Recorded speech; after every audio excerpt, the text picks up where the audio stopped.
우리나라에서 가장 큰 나병 환자 수용소가 소록도, 우리 전라남도 저 바닷가에 섬 소록도, 혹시 가보신 분들도 계시죠? 네.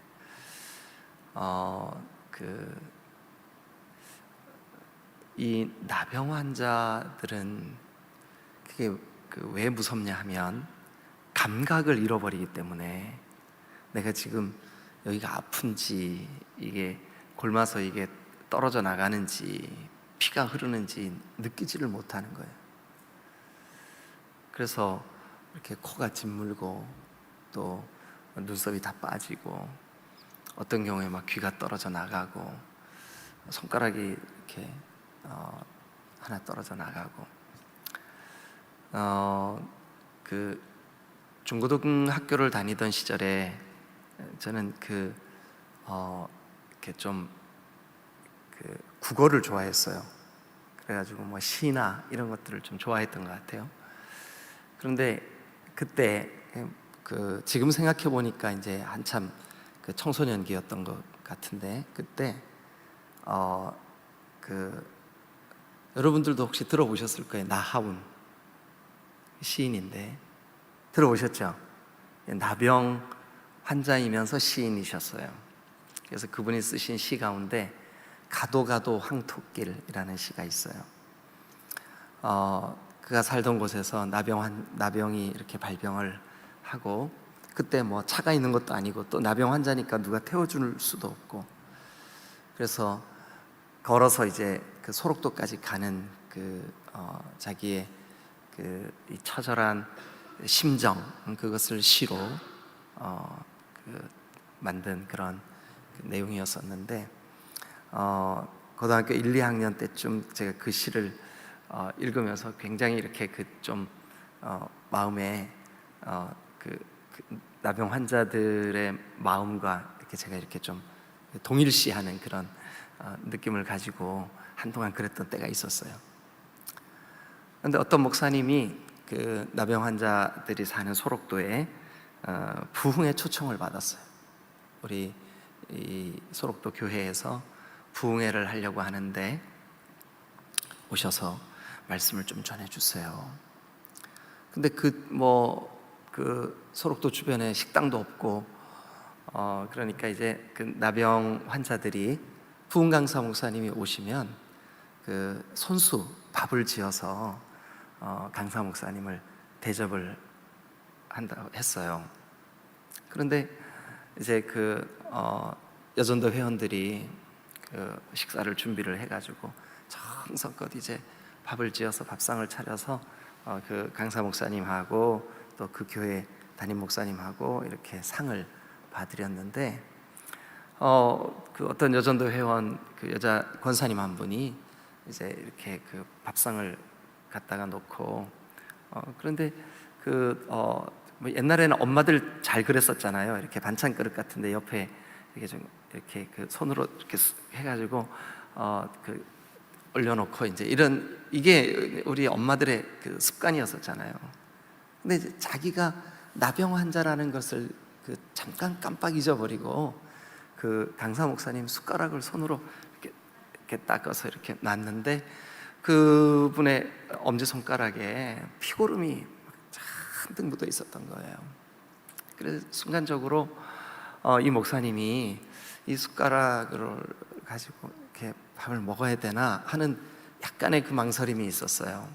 그래서 이제 기도를 하는데, 이제 밥상을 놓고 이제 대표 기도를 하는 거죠. 근데 이제 강사 목사님이니까 강사 목사님이, 하나님, 오늘 이분들이 이 정성을 다해 준비한 이 식사를 맛있게 먹게 해주세요. 그리고 오늘 이 부흥회가 은혜롭게 주님 앞에 올려드려지는 예배가 되게 해주세요 하고 간절히 기도를 하고 이제 눈을 뜨려고 하는데, 마음속에 성령께서 마음속에 맛있게 먹어라, 이런 그냥 이게 자기 생각인지 성령의 음성인지는 모르겠지만 어쨌든 그런 마음이 들었어요. 그래서 나병 환자의 피고름이 뭐 눈에 확 띄게 묻어 있지는 않았겠지만 어쨌든 그렇게 닦은 그 숟가락으로 먼저 국을 떠서 입에 넣었어요. 그런데 그 입에 떠서 넣기 전까지는 저걸 어떻게 먹지 했는데 막상 먹기 시작하니까 너무 맛이 있는 거예요. 그리고 감사한 거예요. 이분들이 이렇게 그 손가락이 떨어져 나가고 손톱이 빠지고 그렇게 한 가운데서도 강사를 대접하려고 정성을 다해 준비한 이분들이 너무 고맙기도 하고 너무 주님 안에서 그 마음이 통했던 거죠. 그래서 강사 목사님이 그 한 그릇을 깨끗하게 다 비웠어요. 너무너무 맛있게 먹었어요. 근데 그렇게 먹는 모습을 보고 준비한 여전도 회원들이 너무 은혜를 받은 거예요. 야, 저분은 진짜 우리가 생각해도 저걸 어떻게 먹을까? 우리가 성한 사람이라면 입장을 바꿔놓고 먹기 힘든 그 음식을 다 먹었구나. 그래서 여전도 회원들이 오히려 더 은혜를 받았어요. 그리고 이제 예배 시간이 됐습니다. 예배 시간이 돼서 강사 목사님이 이제 요즘은 그러는 분들이 없어요. 이제 침례교회가 대부분 이제 이런 면에서 좀 자유하고 그런데 장로교단 같은 경우는 여기 강사들이 꼭 여기 예배 시작할 때부터 여기 나와서 앉아 있잖아요, 그죠? 근데 강사 목사님이 이제 앞에 나와서 이렇게 앉아 있는데 그 강단 위에 앉아 있는 그 자리에서 기도를 하고 있었어요. 오늘 이 집회에 하나님 은혜 내려주세요 하고 이제 기도를 하고 있는데 눈을 뜨는 순간 충격을 받은 거예요. 어떤 사람은 손목이 떨어져 나가 한쪽 손이 없는 사람, 어떤 사람은 아예 이쪽 팔 자체가 없는 사람. 그런데 너무 우렁찬 박수 소리, 찬송 소리, 기뻐하는 소리에 이 강사 목사님이 정말 충격을 받았어요. 손이 없는 어떤 사람은 자기 뺨을 때리면서 박수를 치는 거예요. 이걸 뺨을 때리면서. 어떤 사람들은 그 찬송을 하느라고 박수를 치는데 자기 감각이 없으니까 손에서 막 피가 튀는 거예요. 그런데도 주님을 높이기 위해서 마음을 다해 손이 없는 사람은 자기 뺨에다가 이 박수를 쳐대고 또 그 손이 있는 사람은 피가 튀는데도 이 박수를 쳐대고 그 열기가, 그 뜨거움이, 그 충만함이 이 강사 목사님을 압도했어요. 말씀을 전하려고 강단에 섰는데 눈물이 나서 말씀을 전할 수가 없었어요. 그냥 그 자체가 은혜였었어요. 여러분, 찬양 그 자체가 예배입니다. 예배. 우리 목회 사역자들에게도 제가 이 찬양에 대한 그 얘기를 잠깐 언급을 우리 사역자 회의 때 한 적이 있었는데, 지금 한국 교회 안에 이렇게 우리가 부르고 이렇게 하는 찬양은 크게 두 가지로 나눌 수가 있어요. 하나는 그냥 순수한 찬양이에요. 찬양. 이걸 우리는 경배라고도 하고 찬양이라고도 하고 송축이라고도 해요.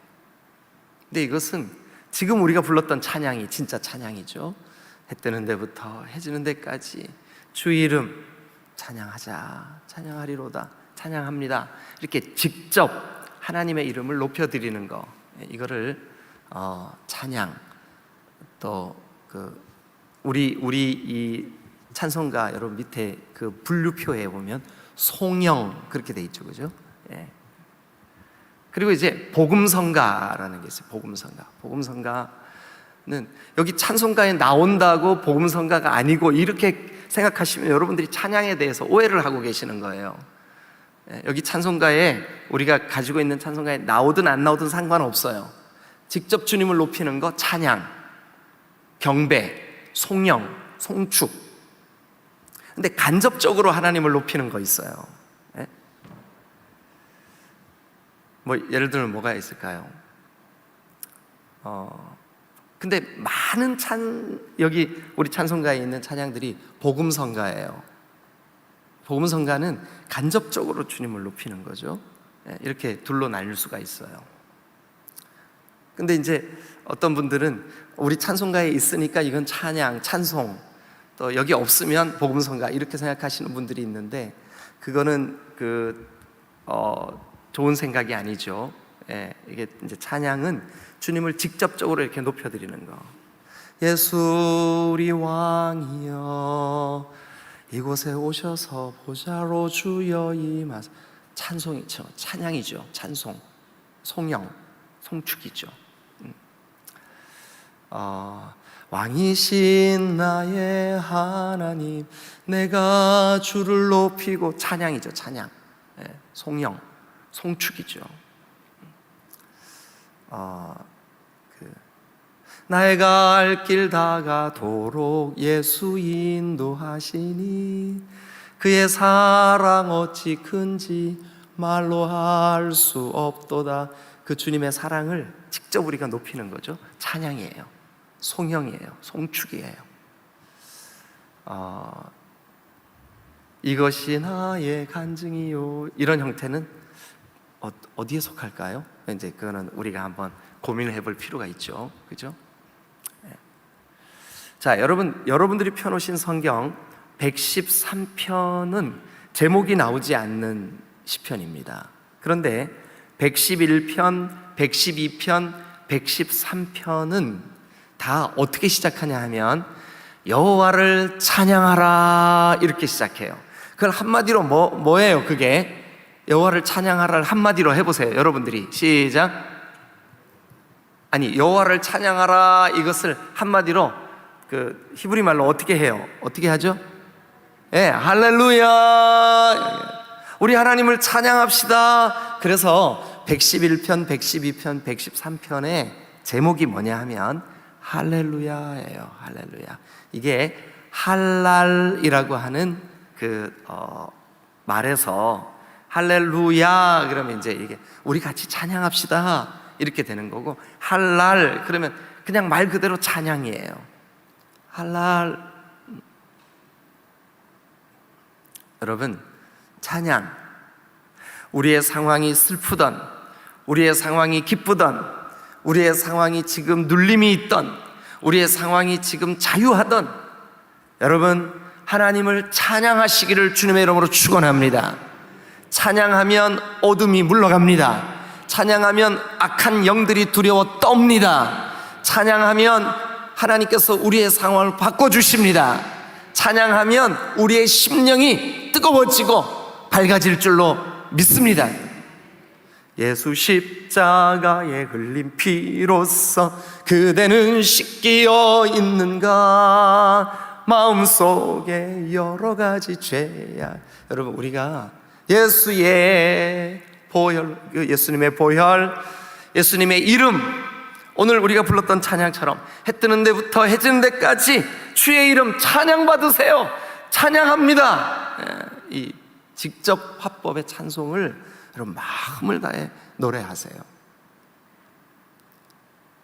자, 이 찬양을 오늘 이 시편 113편은 1절 우리 같이 읽겠습니다. 1절 다 같이 읽습니다. 시작. 할렐루야, 여호와의 종들아 찬양하라. 여호와의 이름을 찬양하라. 자, 여기 보면 선명하게 누가 하나님을 찬양하냐, 누가 하나님을 찬양할 수 있을까? 물론 온 우주 만물이 하나님을 찬양해요. 여러분, 어제 오늘 저 파란 가을 하늘 무슨 생각이 드세요? 제 서재에서 창문을 통해서 바깥을 바라보면 저 앞에 도솔산이 펼쳐져 있고 그 도솔산 위로 파란 하늘이 너무 아름다워요. 제 마음에 야, 저 산이 하나님을 찬양하고 있구나, 저 하늘이 하나님을 찬양하고 있구나, 저 공중에 날아가는 새가 하나님을 찬양하고 있구나. 여러분, 우리의 심령이 어떠냐에 따라서 우리 눈에 보여지는 모든 우주 만물이 하나님을 찬양해요. 그러나 이렇게 직접 할렐루야, 이렇게 찬양할 수 있는 사람, 하나님의 이름을 직접 높여드릴 수 있는 존재는 누구만 하나님을 찬양할 수 있냐 하면 1절을 다시 한번 읽어보세요. 누가 하나님을 찬양할까요? 시작. 할렐루야. 여호와의 종들아 찬양하라. 여호와의 이름을 찬양하라. 거기 1절에 보면 선명하게 누가 하나님의 이름을 찬양할 수 있을까요? 여호와의 종들입니다. 하나님의 백성들입니다. 여기 여호와의 종들이라고 하는 말은 하나님의 백성 모두를 통칭하는 언어로 구약에 자주 쓰여요. 하나님의 백성, 하나님, 여러분 오늘날 저와 여러분들이 진정으로 하나님을 높이며 이 찬양 중에 찬양을 하는데 마음이 뜨거워지고 찬양하는데 악한 생각, 더러운 생각, 죄악된 생각들이 떠나가고 소멸되며 여러분 우리가 찬양을 하는데 우리의 심령이 뜨거워지는 일은 누구에게 벌어지느냐? 아무에게나 이 일이 벌어지는 게 아니에요.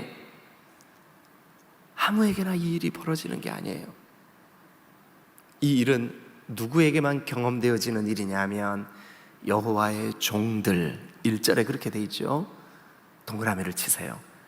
그리고 여러분 이 여호와의 종들이라고 하는 이 표현이 구약 성경에서는 자주 하나님의 백성, 하나님의 자녀, 하나님의 그 거룩한 그 하나님이 불러주신 하나님의 그 구원받은 하나님의 백성들을 의미할 때 여호와의 종들아, 여호와의 종들아, 그러니까 이 말은 한마디로 예수 그리스도를 구주로 믿는, 예수 그리스도를 하나님으로 믿는, 예수 그리스도의 이름으로 구원받은 예수님의 보혈이 얼마나 능력이 있는지를 아는 하나님의 백성들을 의미하는 말이에요.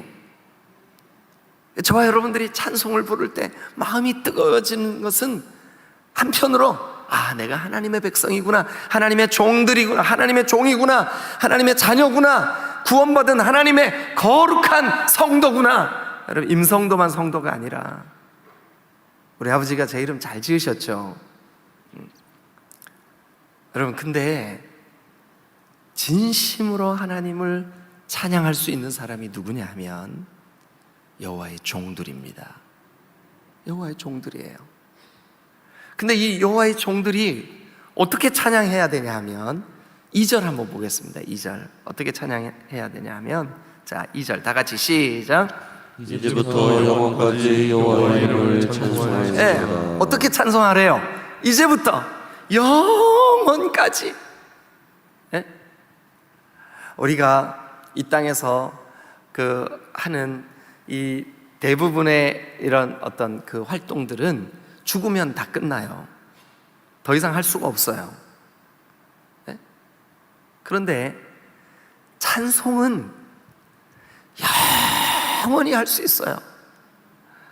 우리가 천국에 죽어서 천국에 하나님의 그 존전 앞에 그 거룩하신 보좌 앞에 나아가서도 천사들과 함께 우리가 하는 일이 있어요.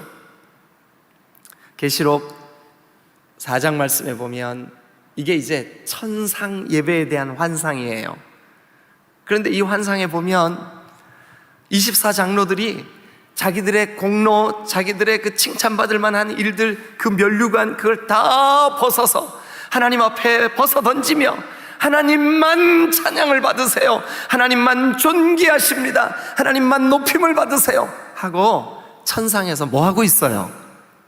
찬송하고 있어요. 그러니까 찬송은 예배며 동시에 하나님을 향한 우리의, 여기 지금 2절에 보니까 1절에서 누가 찬송한다고요? 여호와의 종들. 이게 누구라고요? 하나님의 거룩한 백성, 구원받은 예수 그리스도의 사람들. 여러분 이 새벽에 주님 앞에 달려나온 저와 여러분들인 줄로 믿습니다. 근데 어떻게 찬양하라고요? 이제부터 영원까지. 또 3절도 보세요. 다 같이 시작. 해 뜨는 데서부터 해 지는 데까지 여호와의 이름이 찬양을 받으시리라. 그러니까 해 뜨는 데부터 해 지는 데까지, 해 돋는 데부터 해 지는 데까지라는 말은 뭐냐면 우리의 발걸음이 닿는 모든 곳에서 언제까지요? 이제부터 영원까지. 그러니까 이 2절과 3절은 시간적으로는 영원히, 공간적으로는 우리의 발걸음이 닿는 모든 곳에서 자, 한번 따라합니다. 할렐루야. 여호와의 종들아, 여호와의 이름을 찬양하라. 여러분, 그 교회의 영적인 상태를 보려면 찬양의 상태를 보면 알 수가 있어요. 그래서 찬양, 여기 앞에서 찬양 인도하시는 분들이나 우리 오늘 성동인 전사님은 이 예배의 가장 중요한 하나님을 송축하는, 하나님을 높여드리는, 하나님 올려드리는, 오늘 우리 회중이 부르는 찬송이 이게 직접 합법으로 하나님을 올려드리고 있는지를 늘 고민하며 면밀히 검토해야 돼요. 그래서 찬양이 힘든 거예요. 찬양 팀도 힘들고 찬양 인도자도 힘들고. 예. 저도 한 4년 정도, 횟수로 한 5년 정도 찬양 인도 사역을 좀 했었어요.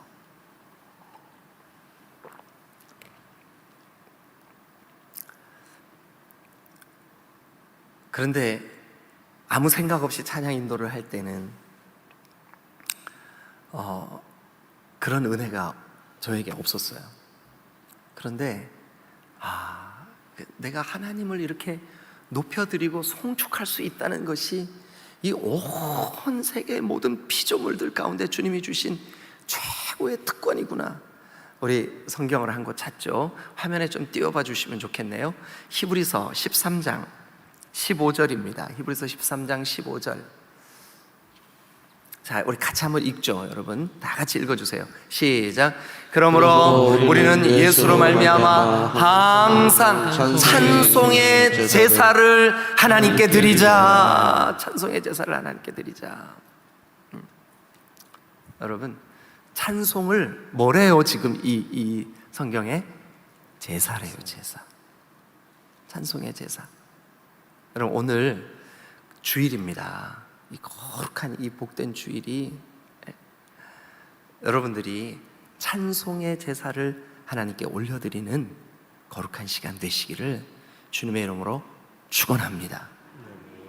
제가 우리 교회에 처음 왔을 때 새가족이었죠. 새가족 처음 왔을 때 2020년 3월부터 그 몇 달 동안 다시 좀 그게 회복돼야 되는데, 그때 우리 교회의 첫인상이 어땠냐 하면 찬송이 아주 풍성했어요. 우리 교회에 대한 첫인상이, 제가 새신자일 때, 새가족일 때, 새신자가 아니라 새가족일 때 너무 좋더라고요. 여러분, 지금 우리 딤돌 교회의 그 예배 찬양을 여러분들이 좀 누리시기를 주님의 이름으로 축원합니다. 만약 우리가 어떤 선입견을 가지면 찬양에 대해서요, 이건 모르는 찬양인데, 전사님 맨날 뭐 이런 찬양만 해, 이런 선입견을 가지면 더 이상 우리가 할렐루야 할 수가 없어요. 하나님께로 가까이 나아갈 수가 없어요.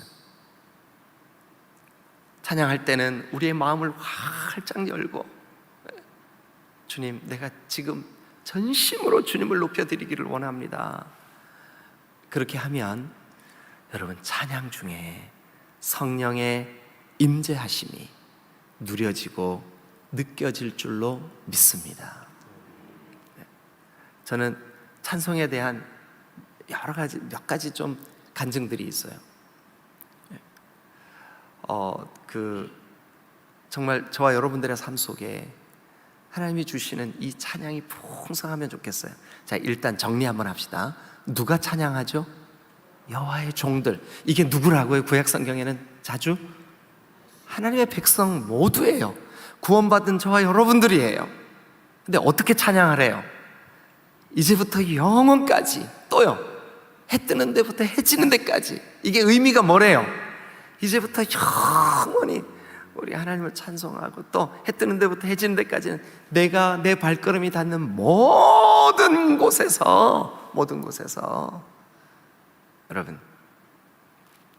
직장에서, 여러분 삶의 현장에서 나도 모르게, 내가 의도하지도 않았는데 나도 모르게 찬송이 저절로 내 속에서 이렇게 울려나는 그 사람, 틀림없이 구원받은 사람이에요.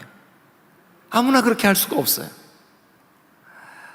우리 그 집사님, 권사님들 집에서 설거지 하는데 나도 모르게 정말 그 주와 같이 길 가는 거 즐거운이라닌가, 이게 복음성가야, 이게 찬양이야, 구분하지 말고 그냥 주님을 높이세요. 주님이 은혜 주실 줄로 믿습니다. 할렐루야. 직장에서 나도 모르게 휘파람이 찬송이 막 이렇게 울려나고, 여러분 아침에 출근하는데 이렇게 여러분들의 출근길이 찬송으로 가득하고 이렇게 되시기를 주님의 이름으로 축원합니다. 자, 그러면 이제 누가, 여호와의 종들이 어떻게 이제부터 영원까지, 해 뜨는 데부터 해 지는 데까지, 왜가 남았어요. 왜? 자, 왜 하나님을 찬양해야 될까요? 4절, 여호와는 모든 나라보다 높으시니까, 여호와의 영광은 하늘보다 높으시니까. 왜 우리가 하나님을 찬양해야 될까요? 여호와 우리 하나님 같은 이가 이 땅에 없으니까. 그분만 높아지기를. 그럼에도 불구하고 스스로 낮추셔서 천지를 살피시고 우리를 사랑하시니까. 그래서 우리 하나님을 찬양해야 되는 거예요. 왜 찬양해야 될까요? 그 다음 보면, 자, 7절, 가난한 자를 먼지 더미에서 일으키시고 궁핍한 자를 거름더미에서 들어 세우시는 하나님이시니까. 왜 우리가 하나님을 찬양합니까? 우리를 먼지더미 같은 곳에서, 거름더미 같은 곳에서 우리를 일으켜 하나님을 찬송하는 존재로 만들어 주셨으니까. 여러분, 성경은 온통 그런 이야기예요. 한번 생각해 보세요. 아브라함, 저 갈대아 우르 우상의 땅이에요. 아니 실제로 그곳에서 우상 만드는 일을 했던 사람이 아브라함이에요. 이사야 24장에 나와요. 그런데 거기에서 그 거름더미 같고 그 어두운 그런 곳에서 불러서 내 아들이라, 내 백성이라, 내 자녀라, 이제부터 너로 인하여 너와 같이 나를 믿는 모든 너의 후손들은 하늘의 별 같아질 거며 바다의 모래 같아질 거며 복을 받을 거야. 이게 여러분 거름더미에서 일으켜 세우신 거예요. 여러분, 모세를 한번 생각해 보세요. 그의 운명은 태어날 때부터 어떤 운명이었었어요?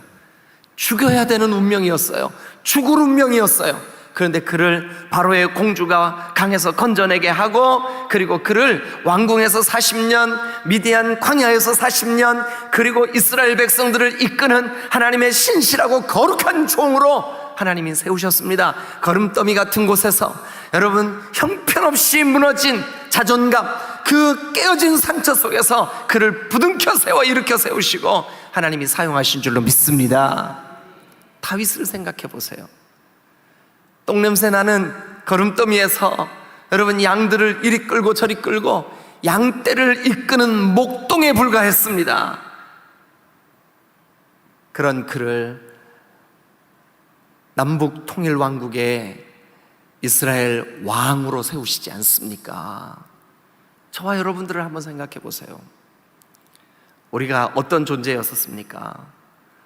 예수님 만나지 못했다면 영원히 지옥 형벌을 받을, 아니 죄에 뒹굴고 내가 얼마나 더럽고 추악한 인간인지를 느끼지도 못하며 사는 거름더미 같은 존재 아니었습니까? 그런데 여기 7절 보세요.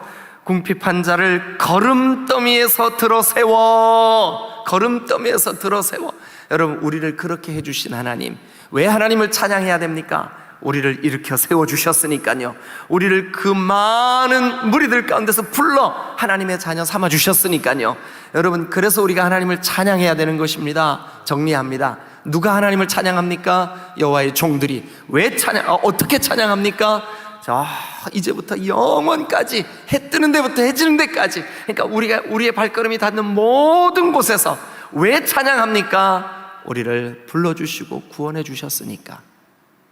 거름더미 같고 먼지더미 같은 곳에서 우리를 일으켜 세워주셨으니까. 할렐루야. 오늘 이 거룩한 주일에 이 말씀이 우리의 찬양의 근거가 되시기를 주님의 이름으로 축원합니다. 하나님, 나 이제부터 찬양하며 살겠습니다. 찬송하며 살겠습니다. 주님, 오늘 이 거룩한 주일에 주님을 높여드리는 이 모든 행위가 하나님께 영광이 되고 우리의 심령에 뜨거움이 되게 하여 주옵소서. 그런 은혜가 여러분들 안에 있게 되시고 우리 딤돌교회 찬송이 더 풍성해지면 좋겠어요.